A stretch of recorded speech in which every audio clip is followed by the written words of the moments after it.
That is very, very helpful, I think, to anybody who is visiting Spain and who does not have a clue. My roommate had his family live in Spain as well, and they would just show up without any warning. I would say hello, buenos dias in the morning, like a normal person, and she just look at me, Joshua, and like walk away. And I'm like, I'm sorry, what? In Barcelona, another thing that's very common is...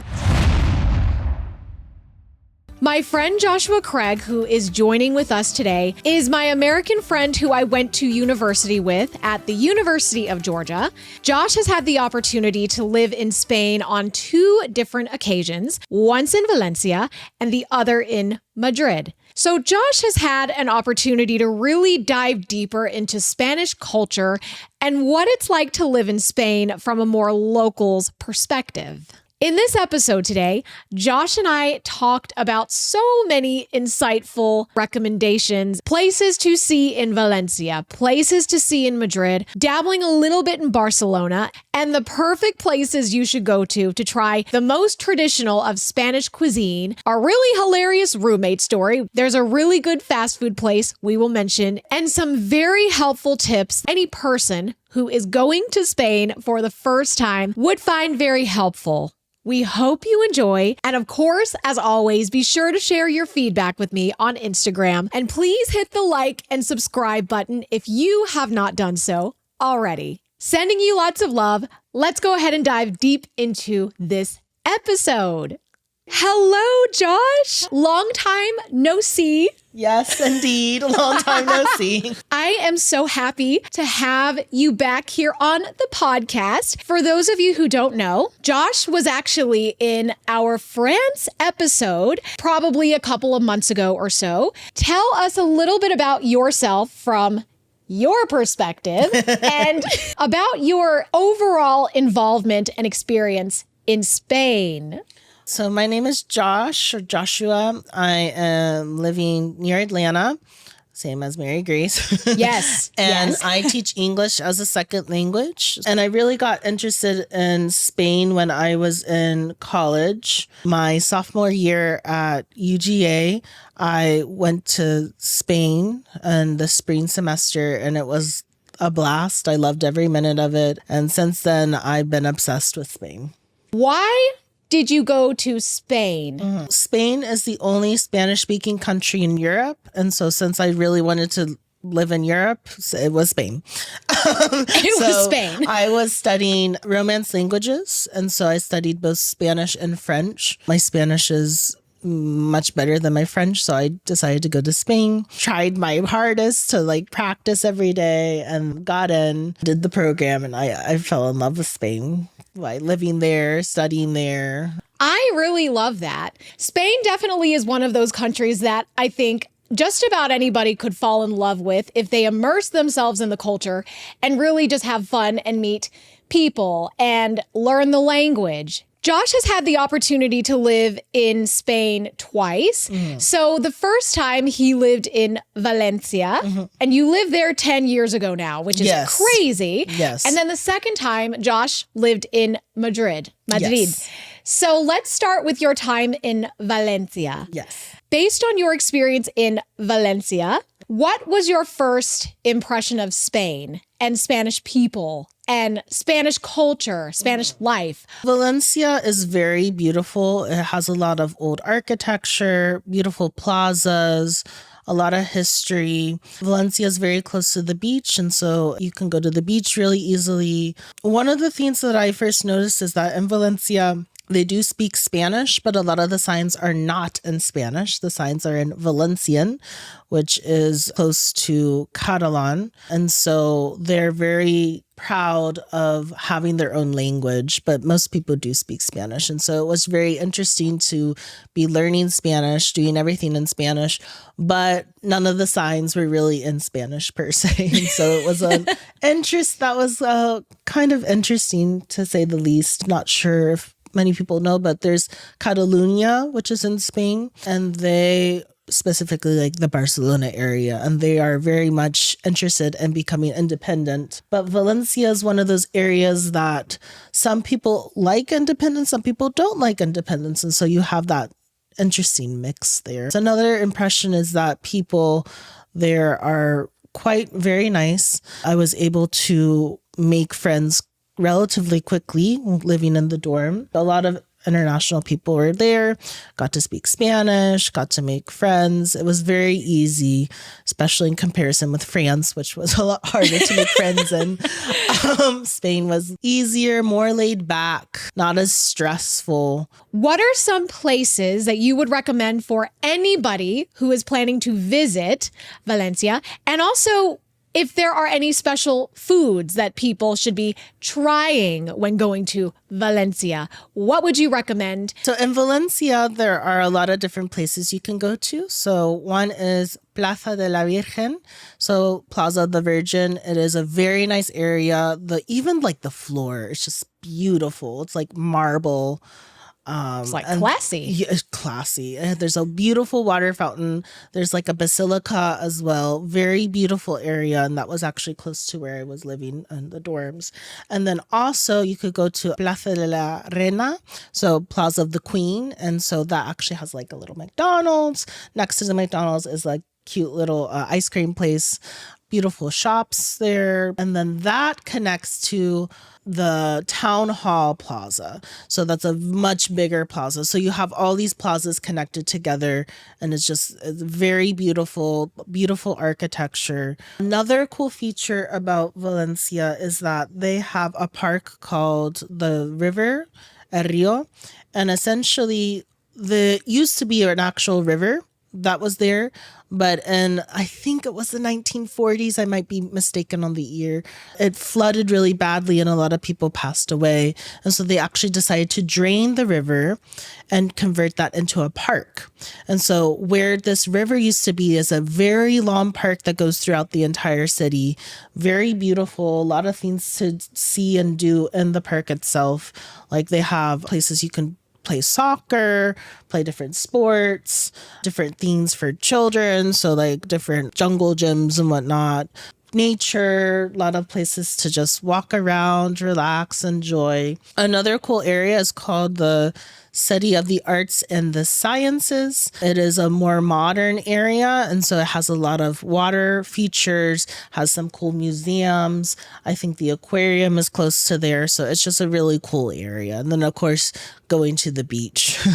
At least for me, I have never lived in an area where I could go to the beach frequently. I know Valencians think that they're like, oh, there's so many tourists, so we go to another beach. But for me, it was great. It was a great beach to go to. We didn't go that often because we were there from January to April, and so we didn't have time, it was just too cold to like go in January, February. A lot of cool places to see in Valencia. In terms of the food, Valencia is actually the birthplace of paella, and so I do recommend eating their paella, especially if you're going to go to Valencia. Don't get the paella in like even like Barcelona or Madrid. They have paella, but it's more for tourists. It's a tourist trap, if you will. A classic paella in Valencia will actually have rabbit meat. I didn't know that. Yes. And so one funny thing, we got paella when I went with my American friends.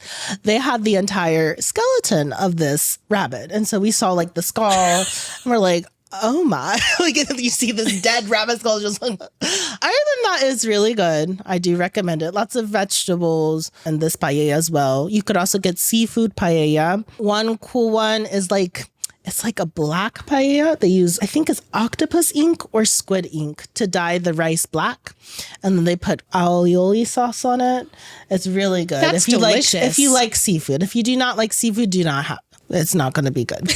But if you do like seafood, I think it's quite delicious. They have a lot of different options there, a lot of very good restaurants. One of the cool restaurants that was close to where I was living is called Hasta la Pasta, which was an Italian place. I think they made their own pastas and stuff. Very, very good. I love this. Oh, I love it. I have never been to Valencia personally, but just hearing you talk about it makes me want to go whenever I have the chance one day, just to see Valencia. Let's also talk a little bit about your time in Madrid. Yes. So this is very colorful, and I am very excited for Josh to be sharing these juicy details with us today. Let's talk about your living situation in Madrid. Yeah. And your roommate situation. Yes. So originally I found a place in Madrid, and the guy was from Peru, super nice, was able to set it up easily. And I was under the impression that his girlfriend from Peru was not moving, but visiting. She ended up moving there. So I had another roommate. And so she caused a lot of issues. One of the first things that occurred is when we were there, I was sleeping because I had to work the next day, as a normal human being does. And she needed to FaceTime her friend at 2 a.m. Oh my gosh, we have a conduction oven, like very loudly at 2 a.m. I'm just like, this is wild. Like, you need to stop. The other issues included when she would cook, she would always use the one pot. We would only have one pot for like the entire apartment. I don't know why. My roommate would work at night. And then she didn't have a job for the first couple of months she was there. And so she was just always there. And so she would use the pot, and then she would not put the food away from that pot into the refrigerator. She'd just leave it there. So I had nothing to cook in. And I'm like, can you clean the pot? And she would do it if I asked, but like she would never do it if I didn't ask. And so I ended up getting another pot and then hoarding it in my room. Because I'm like, I don't trust you. You're going to just use the 2 pots. Another issue that came up was my roommate had his family live in Spain as well. And they would just show up without any warning, because he would have maybe one day off a week or something like that. He worked at like a bar or something. And like, they would just all be there. And I'm like, it wasn't a tiny, tiny apartment, but it wasn't a big apartment. I'm not going to lie. It was quite small. There wasn't really a lot of room. They were quite loud. When my roommate was there with his girlfriend, they would fight a lot. They broke up shortly after. But one of the worst things was I would say hello, buenos dias in the morning, hola, like a normal person. And she'd just look at me, Joshua, and like walk away. And I'm like, I'm sorry. What? Like, no, that's aggressive. That's not even passive aggressive. That's aggressive. So I remember I called my roommate to talk to him about this. He's like, oh yeah, my girlfriend mentioned it's probably like your religion or something. I'm like, it's not my religion that she treats me like trash. What's happening is she's not saying hello like a normal person. Like, girl, So she was not a nice person to live with, making a lot of noise in the early morning, like 2, 3 a.m. because she started working at the same place that he would, and they would come home together making a ton of ruckus. It was just not a good living arrangement. And so I was lucky I got to move out of that. And then I kid you not, a week later, the pandemic came to Spain and we were confined. So I'm very lucky that I was not confined when I was living at the toxic roommates. That is one way to refer to that place. I think that you really did luck out by literally within 1 week of the pandemic exploding and taking over the world, that you were able to escape this dungeon of hell, so to speak. Wow. Yeah, having a horrible roommate is definitely, I don't even have words for it. It is just unbearably awful if you are ever in that situation. Right. It is. I have been in that situation, not in Spain, but in other places, which I will get into at another time. Right. But I do understand how that is. It is no fun. And it really tainted my experience living in Madrid. And so I don't have as many good memories in Madrid as a result. I do have good memories, don't get me wrong. It's just that was a very large part of my time there, and it just never got better and actually got worse. I just felt like I couldn't do anything in the apartment and just like live normally. And so definitely, if you're in a bad roommate situation, try to get out of it as soon as possible. Do not wait like I did. I probably moved there in September and I got out of that in February the following year. So luckily, the place I moved in afterwards, it was a nice young couple from Venezuela. Very nice. They had a dog. We all got along. We had to get to know each other more than we would have had it been normal because we were all confined in that space. It was much nicer. It wasn't bad. So with this very unfortunate roommate situation now being said, let's talk about the good things that you got out of Madrid and also any specific recommendations on what to do in Madrid, what to be aware of in Madrid. Madrid is a very cool city. There's a lot to do. You can go to their main museum. I think it's the Prado. Very nice. You can see a lot of famous artwork if that is what you're interested in. And Retiro. Yes, this place is beautiful. It's a park where there is water and you can take a boat there. I went there. That was probably, at least for me, one of my most favorite places in Madrid. I loved that place. Yes. In summer especially. Parque de Retiro, very nice park. Spacious. And you can go on these paddle boats. Paddle boats. Yeah, they have paddle boats. They have cute little oar things. There's also the Palacio Real, which is the royal palace, which is a really cool place to go to. And that is just a really nice area. And then around that, there are a lot of cool stores you can go to. One other cool thing about Madrid is the diversity. So a lot of other Europeans moved to Madrid because Spain is has a lot better climate than the rest of Europe. It's not as cold. And so you'll see a lot of Europeans there. You see a lot of Latin Americans there as well, which is really cool. You get to not only experience Spanish culture, but Latin American cultures as well. They have really cool Peruvian restaurants. You can go to Venezuelan places. It's a really nice mix of cultures. Madrid is really close to other places. So if you want to go to Toledo, it's not that far of I think, train ride or bus ride. You could do one or the other. And the Toledo is really cool because it is the city of 3 religions. So they have a history of Christianity, Islam, and Judaism. And so you see a lot of different places on the mix of cultures, architectures, and all that cool stuff. From Madrid, you can easily go to a bunch of different places. Another cool place is called the Casa Lucio. It's a nice little restaurant. There are a lot of places you can get tapas. And if you don't know what tapas are, they are little side dishes typically. And so you can get 3 or 4 to try different things. I really liked their garlic shrimp.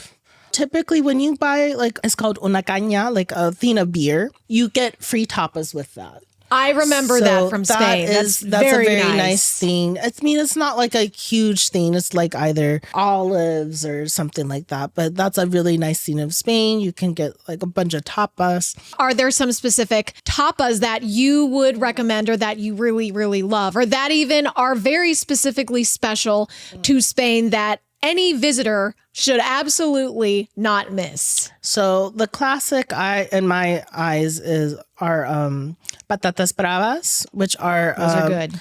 Potatoes, and normally they have an alioli sauce on them. It's quite simple, but it's fantastic. There are also these things called croquetas, which normally have ham in them, cheese in them. Amazing. I love those croquetas. Are my favorite. Here we do have some croquetas, but you're just disappointed. There's also a dish called tortilla española, so Spanish tortilla, and it is not a tortilla at all. So think of an omelet-esque pie. And then it has potatoes in it and is really, really good. You can get it for brunch time. If you are going throughout Spain, I recommend getting seafood closer to the coasts, not in the central region. Well, one thing that Josh actually mentioned to me before we hit record, and something that came up that I found very interesting that I would love for you to go into more detail about is Madrid's pollution. So what is this? Like, explain to us the pollution problem that is in Madrid and how you came to know about Madrid's pollution specifically. So I didn't even notice the pollution until I left the city. So I went with one of my friends in Madrid and he needed to deliver a package. So we had to go a little outside of the city by bus. And I remember getting off the bus and realizing how fresh the air was. I'm like, oh no, that probably means that Madrid is not going to be the healthiest city to live in if you have a lot of breathing problems. There is a lot of smog in Madrid. You can tell a difference in the air quality. I don't think I've ever had that before. Like in Valencia, I bet there are problems, but it just didn't feel like there were as many problems. We also lived not too far from a park in Valencia. The trees must have absorbed some of that pollution. And Madrid, where I was living for the bulk of it, not all of it, there were not as many parks. It's very heavily populated. And so I really noticed the smog. It wasn't great. It wasn't great. Not gonna lie. It doesn't sound like it was great. I really just didn't realize that Madrid was that polluted because I told Josh earlier that I had gone to Madrid almost 10 years ago and I don't remember it being that polluted. Right. I never realized that that was truly a problem. I mean, I would expect that maybe in London. I would expect that in Paris, maybe somewhere else, but Madrid? Right. Like what? Right. So it was very surprising to learn that information. No, for to sure. think, so if you ever go to Madrid, be careful. The air quality is bad. For sure. No. Although you might not notice it as much if you're only there for even a week. But if you're there a long term, you definitely start to notice it. But like just like for vacation, I think it'd be fine. Yeah. But it was like super noticeable when I left and I'm like, this is not good. This is not good. One thing to note about Spain is if you go there and you want to eat there, they do not start eating until very late. So restaurants typically will close after lunch and they will not open up again until around 8 p.m. to maybe midnight or something like that. So if you are an early eater, you need to definitely go or get some snacks to hold you over because most people do not eat dinner until around 9 or 10 in Spain. So that is something that you would have to get used to being there. They do not really cater to people who eat at like 5 p.m. 5 p.m. is when they have like a snack, but they will eat closer to 9 or 10. They have 5 meal times officially. So you have your desayuno, so your breakfast. Then you have your almuerzo, which is like in between breakfast and lunch. You'd normally have it like at 11ish and it would be like a sandwich or something. Then you have la comida, which is lunch for people in Spain. And that would be more at like 2 p.m., not 12. We're here, we eat more at 12, but Spain too. Then you have your merienda, which is your snack time. That's when you could go get like churros, for example, or something. And that would be 4ish. 5, 6 maybe. And then dinner, la cena, 8 p.m. is the time that children eat. So adults normally would want to eat probably at like 9 or 10. It's much later. So the times in Spain are very different. If you are really hungry, that's why the touristy places are there. So you could get your paella at 5 p.m. Just note that it is not authentic because no Spaniard or no Spanish person is going to eat at that time. So keep that in mind. That is very, very helpful, I think, to anybody who is visiting Spain and who does not have a clue about how any of the meal times work. Spaniards and people in Spain operate on an extremely late schedule. Like I remember when I was in Spain, I remember the Spaniards would stay out all night long. I mean, they literally maybe go home at 6 a.m. Like that is not uncommon to see. Yep. which is just wild. So for you, Josh, how did you adjust to this type of late culture? So maybe in terms of going out, in terms of eating late, in terms of operating on a completely later schedule. I'm probably not the best example because I like to stay home. But the nights that I did do stuff, one, I would just drink coffee to stay up super late because otherwise... That's what I would do too. I was going to go to bed. A lot of people in Spain will take a nap. And so you have like a nap hour or Siesta. So. Yeah, your siesta. That's what a lot of people would do. Another thing... I'm not sure. I don't know.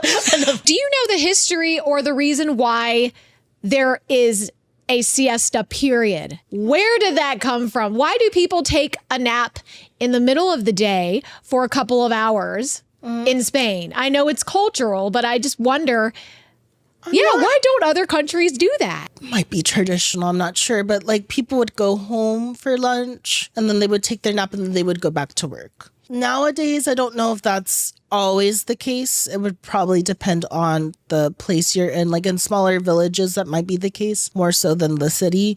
It's a slower pace of life. Even in Madrid, it is more chaotic, but it's not like France or even in Germany, and especially not like US and New York. And people take their time to do things.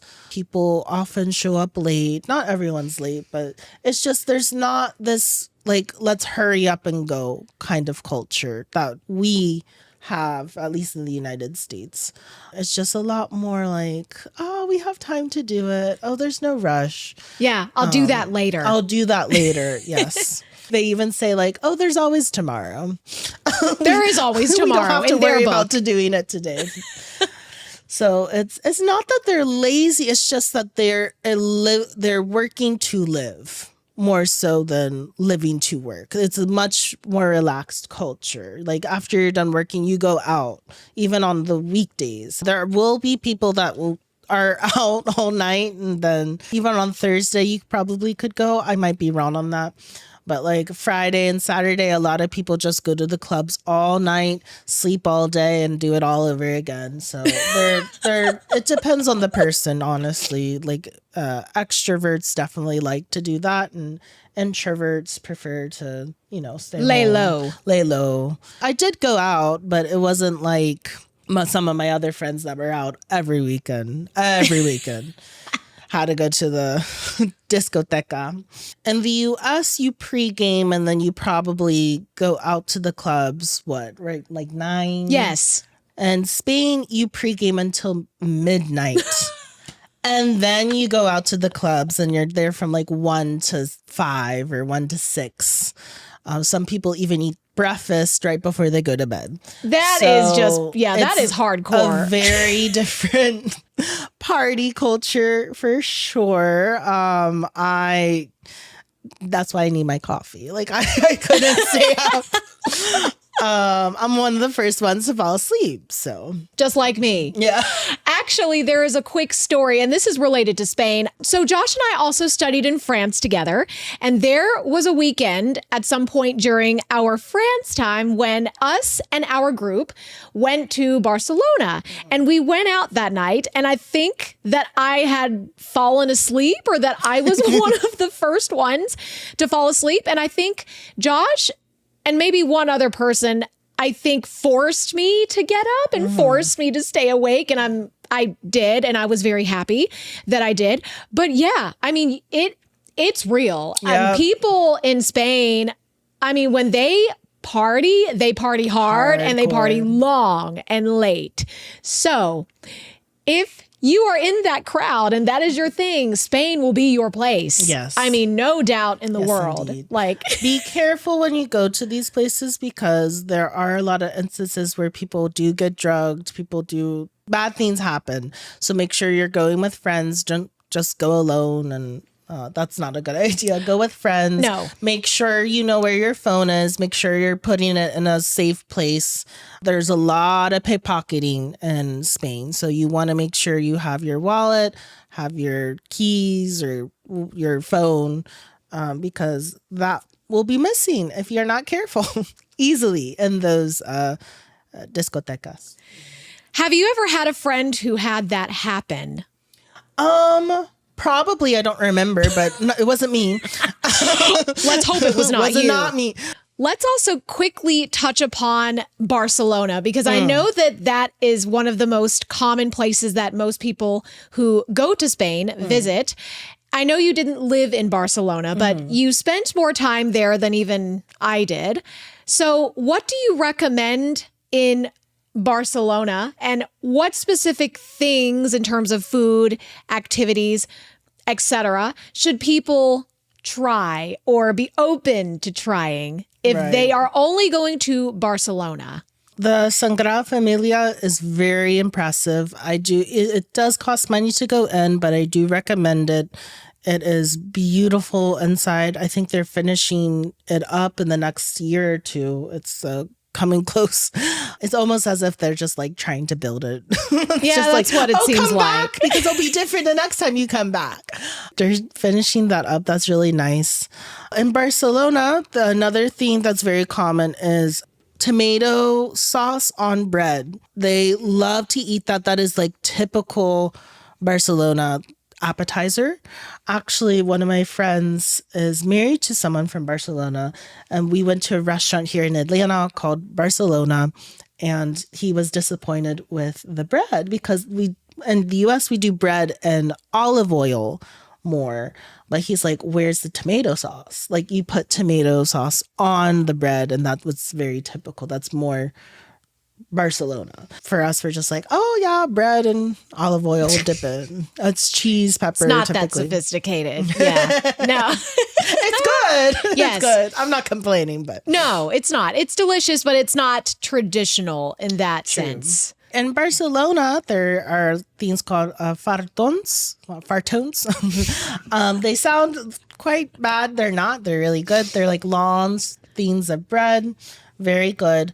No matter where you are in Spain, you can get very good churros. Most Americans are familiar with Mexican ones, where you have a lot of sugar on them. The ones in Spain don't really have as much sugar, but what you do is with your churro, you can dip it into hot chocolate, and their hot chocolate is to die for. So if you don't like that artificial hot chocolate we have in the US, it is definitely not like that.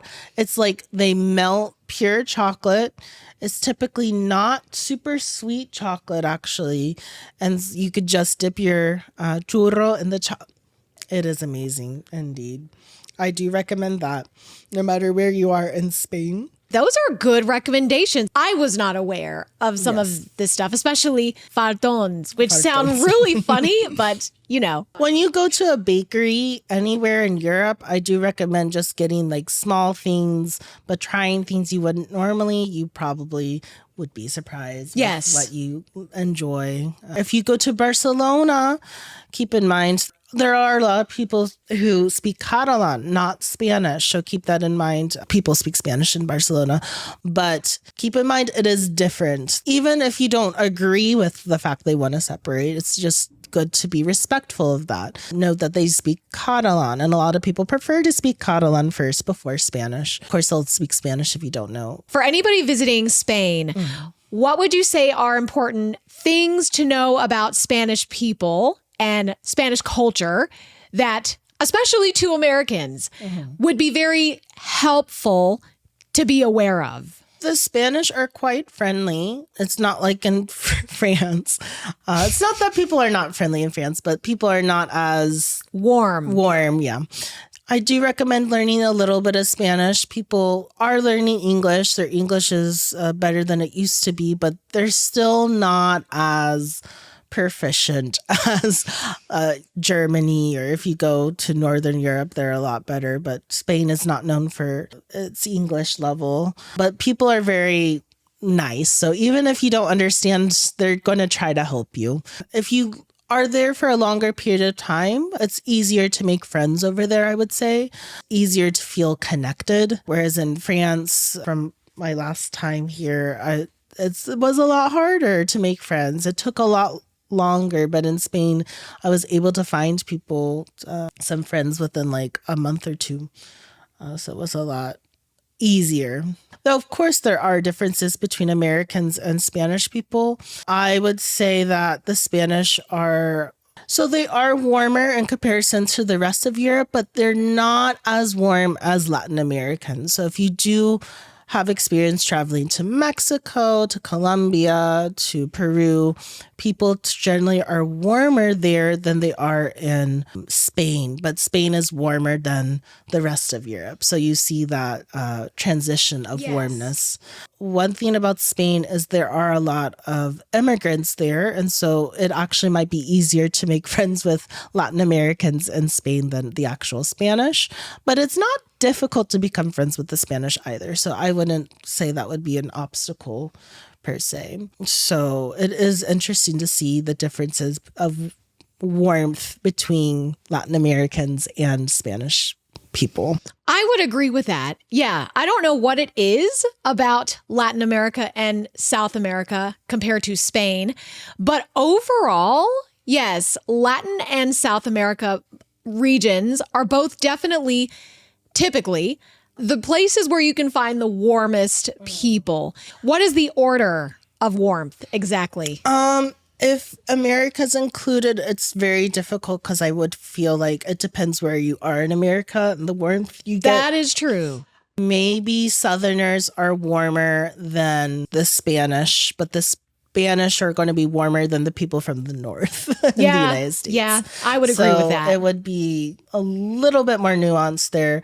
Also, depending where you are in Spain will also determine how warm. So people from the southern regions are warmer than the people from the northern regions of Spain. Of course, there are exceptions, but by and large, I would say this is a general, like the southern area of the country, at least in Europe, is nicer than the north. There are a lot of people who will speak English to you. That is true. But to really get into their hearts, if you speak Spanish, that's going to be much easier for everyone. You don't even have to speak it fluently, just saying like your basics or even like ordering or something like that, saying please and thank you in Spanish. It just goes a long way. Unlike France, you have to really watch your volume. You can't just be super, super loud. In Spain, it doesn't matter as much. So people are much more boisterous. They're more friendly. They want to express themselves more. If you are louder, it's not going to be much of a problem, I don't think, in Spain. If you're on a touristy area, it's okay, but like always try to go like a street over and it will automatically become non-touristy, like the streets connecting to these very touristy streets. And it's just good to see like the real Spain or more authentic areas where locals go to. So if you go to Spain, I do recommend small destinations. It doesn't all have to be like the big cities. You will be surprised on what you can see. It's really cool to just go to smaller areas and things that are not on the typical path. One last recommendation that I also have, thanks to Josh, and I think that you very well will remember this when I mention it. Remember 100 Montaditos. Montaditos. This is a fast food recommendation, very local, very, very cheap. Josh can tell us a little bit about that. Montaditos, they say 100 Montaditos, is a little tiny sandwich. And so they call it 100 Montaditos because they're only 100 different sandwiches or things that you can get on their menu. It's a fast food chain restaurant. Fast food, I guess. You could sit down or get it to go. And it is a nice place for cheap food and it's really good. I do recommend it. Get all sorts of things on your sandwich. And actually in the US, they have one location in Miami. And they have one location in, I think, DC. But other than that, it's not very common here in the US. So in Spain, it's all over the place. Doesn't matter where you go. If you're in a city, you're bound to find it. Yeah, so each Montadito can be typically like €2 and under. Some might be more expensive if they're like specialties. But, and then you could get Tinto de Verano, which is like, it's similar to sangria, not exactly the same. Again, very cheap. And you could get it actually at many different restaurants. It's a nice drink. Spain, like both Josh and I have mentioned in this episode is the place if you want to have fun, if you want to have a warmer place to be in terms of Europe. And yeah, just in terms of party culture, it is the place. So you won't regret going either way, even if you're not into the parties. You're gonna definitely have some wild nights to remember. So please go and enjoy yourselves. Thank you so much, Thank Josh, you for having this me. episode. I'm really so happy that you could join us today. We intend to have Josh again for the next episode after he comes back from his very soon to be taken trip to Japan. So we will look forward to having Josh back for talking about Japan when he gets back. So stay tuned for that. We are very, very excited. Yes, Yay! I'm excited too. Thank you.